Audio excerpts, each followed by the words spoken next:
हम बात करेंगे नीट पर हो रही राजनीति की, क्योंकि लगातार हंगामा जारी है, प्रदर्शन अलग अलग जगहों पर किए जा रहे हैं और कहा यह जा रहा है कि इस पूरे मामले में अब बहुत जरूरत है कि सीबीआई जांच होनी चाहिए। सभी याचिकाओं को सुप्रीम कोर्ट ट्रांसफर करने पर आज सुनवाई होनी है।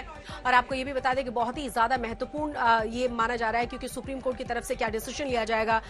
नीट को लेकर के तमाम अलग अलग जगहों पर प्रदर्शन अभी भी जारी है, बार बार सवाल उठाए जा रहे हैं।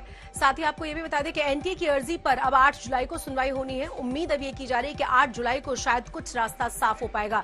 सभी याचिकाकर्ताओं को नोटिस जारी कर दिया गया है सुप्रीम कोर्ट की तरफ से।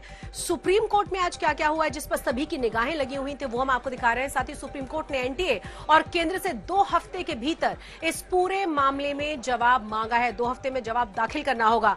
8 जुलाई को ही दूसरी अर्जियों पर भी सुप्रीम कोर्ट के भीतर इस पूरे मामले पर सुनवाई होनी है। तो कुल मिलाकर नीट परीक्षा को लेकर एक बार फिर से लगातार हंगामा है और सुप्रीम कोर्ट में जो सुनवाई हुई है वो हम आपको बता रहे हैं। याचिकाकर्ता ये कह रहे हैं कि सीबीआई जांच इस पूरे मामले में होनी चाहिए, जिससे कि साफ हो पाए कि आखिर गलती कहां हुई है और कौन कौन इस पूरे मामले में पूरी तरह से संलिप्त है। ज्यादा जानकारी के साथ हमारे संवाददाता संजय शर्मा जुड़ गए। संजय, आज क्या कोर्ट में हुआ है, क्योंकि सबकी निगाहें सुप्रीम कोर्ट पर लगी हुई थी?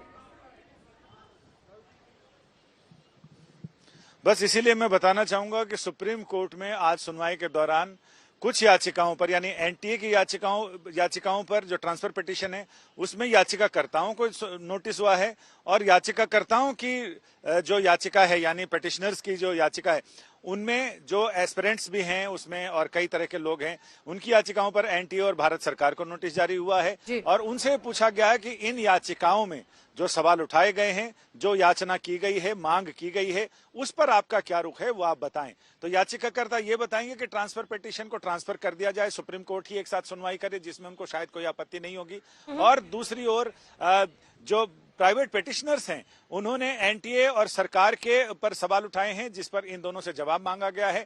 8 जुलाई को जब सुनवाई होगी तो 2 हफ्ते में इनसे जवाब मांगा गया है, तब तक वो जवाब भी आ जाएंगे और उसके बाद सुनवाई करने में कोर्ट को आसानी होगी, क्योंकि एक तरफ सवाल दूसरी तरफ जवाब, और उसके बाद फिर इनसे पूछा जाएगा कि इन जवाबों पर आपको क्या आपत्ति है। तो उस पर सुनवाई इस तरह से आगे बढ़ेगी और उम्मीद है कि 8 जुलाई को जब सुनवाई होगी तो उस समय और भी कई सवाल इन याचिकाओं से उभर कर आएंगे, जिसके जवाब एनटीए को और सरकार को देना होगा। धन्यवाद संजय शर्मा हमारे संवाददाता जानकारी दे रहे थे। लेकिन हम आपको याचिकाकर्ता के वकील की बात भी जल्दी से सुनवा देते हैं।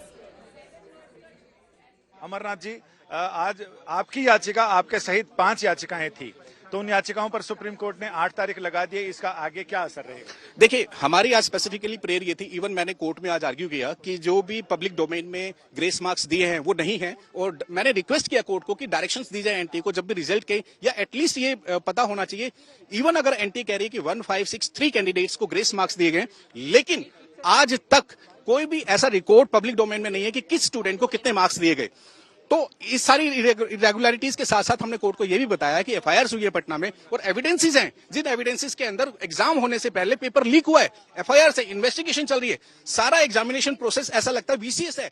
ये हम सिर्फ डाउट पे नहीं कह रहे, हमारे पास एविडेंसेस हैं जो पब्लिक डोमेन में उपलब्ध हैं, उनसे ये पता लगता है कि पेपर लीक हुआ, इरेगुलरिटी हुई। और जो झज्जर वाला एग्जाम्पल है जहां पर 62 से 79 तक कैंडिडेट्स एक साथ बैठे थे और उन्होंने टॉप किया, ये अपने आप में बताता है कि पूरा एग्जामिनेशन वीसीएस है, इसमें इन्वेस्टिगेशन होनी चाहिए और एसआईटी का गठन होना चाहिए। ये रिक्वेस्ट हमने अपनी पिटीशन में की है।